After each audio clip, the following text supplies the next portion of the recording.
It's rigged. That's what everyone starts saying when the market turns red, when Bitcoin drops 15% in a single day, when altcoins bleed 30% overnight, when your perfectly timed entry suddenly looks like the worst decision of your year. But here's the real question. Is crypto actually manipulated?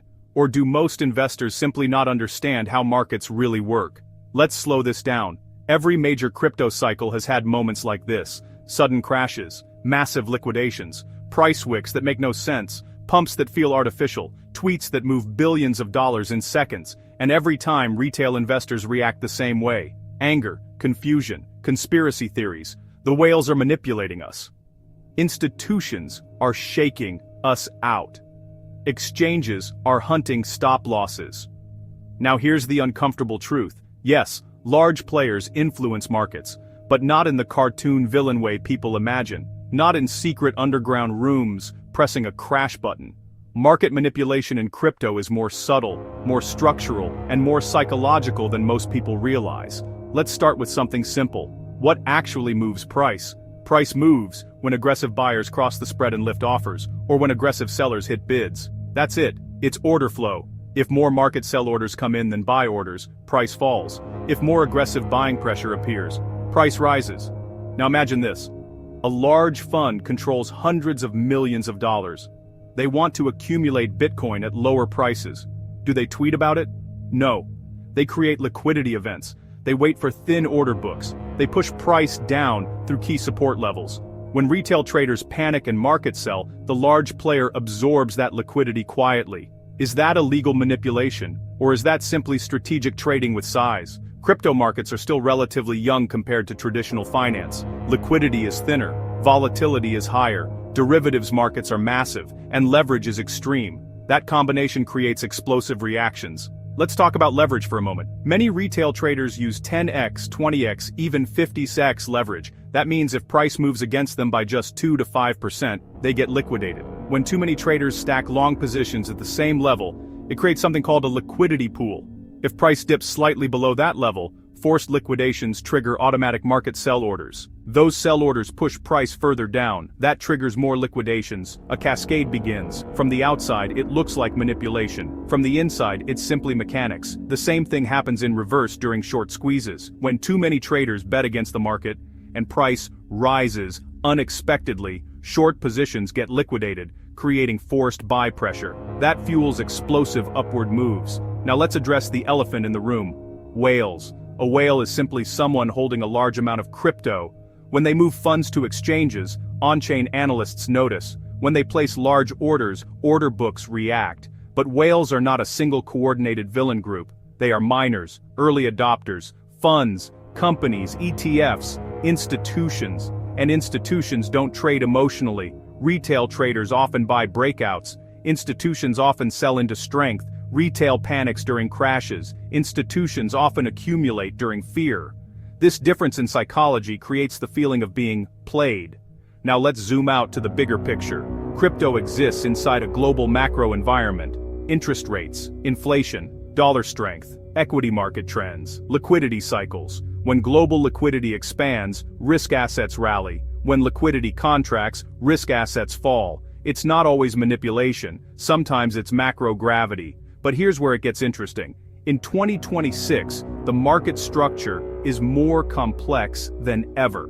Spot ETFs, institutional custody, algorithmic trading firms, high-frequency trading systems. These players operate at speeds and scales that retail investors cannot compete with. Algorithms scan order books, detect stop clusters, identify imbalances, and execute within milliseconds. If you are trading manually on your phone, you are not competing on speed. You are competing on strategy and discipline. So, what happens now? First, volatility is not going away. If anything, as derivatives markets expand, volatility increases because leverage amplifies moves. Second, transparency is increasing. On-chain data allows analysts to see exchange inflows, long-term holder behavior, realized profits, minor reserves.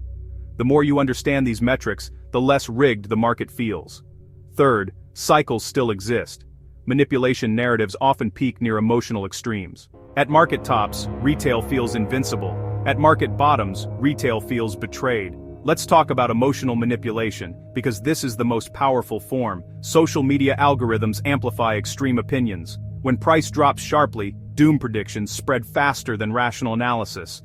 Fear spreads. Panic selling increases.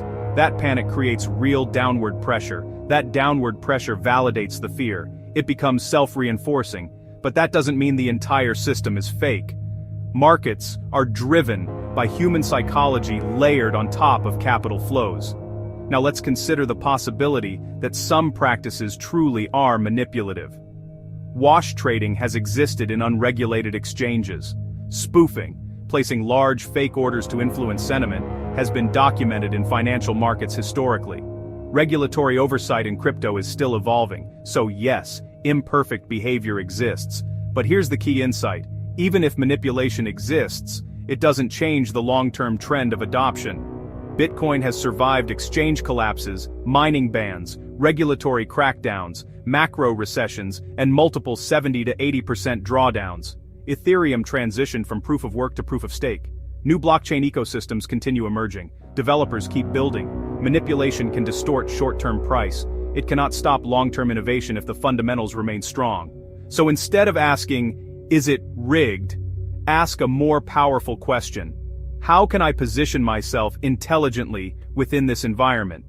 If you are a short-term trader using high leverage, volatility will feel like warfare. If you are a long-term investor using dollar-cost averaging, volatility can feel like opportunity.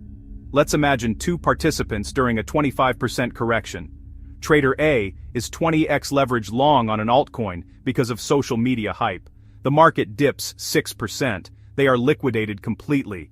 Investor B holds spot Bitcoin and Ethereum with no leverage, has 30% capital in stable reserves, and understands that 20 to 40% pullbacks are historically normal during bull cycles. They experience drawdown, but not destruction. They remain in control. Same market, different outcome. So what happens now? If the market recently experienced a violent move, the next phase typically involves consolidation. Volatility compresses, liquidity rebuilds. Weak hands exit, stronger hands accumulate. Watch for these signals: exchange inflows rising sharply during panic, potential capitulation, funding rates turning deeply negative, excessive short positioning, open interest collapsing, leverage flushed. These are often reset moments. If instead leverage continues building rapidly after a bounce, the market may not be finished shaking out excess risk. Now let's address the psychological trap. When investors feel powerless, they blame manipulation.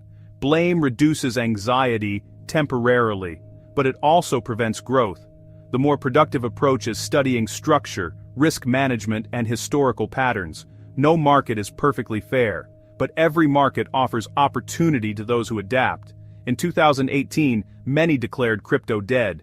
In 2022, many said institutions would never return, yet each cycle produced higher long-term adoption and new all-time highs eventually. Short-term manipulation does not cancel long-term trend. The question is whether you are positioned for survival or speculation. If you believe the market is manipulated, the logical response is not rage trading. It is reducing leverage, extending time horizon, increasing education, and diversifying risk. Because here's the paradox: the more chaotic markets feel, the more opportunity exists for disciplined participants. Volatility transfers wealth from the emotional to the strategic. So is crypto manipulated. At times influenced, yes. Structured around liquidity mechanics, yes. Impacted by large capital flows, absolutely. But completely rigged beyond rational participation? History says no.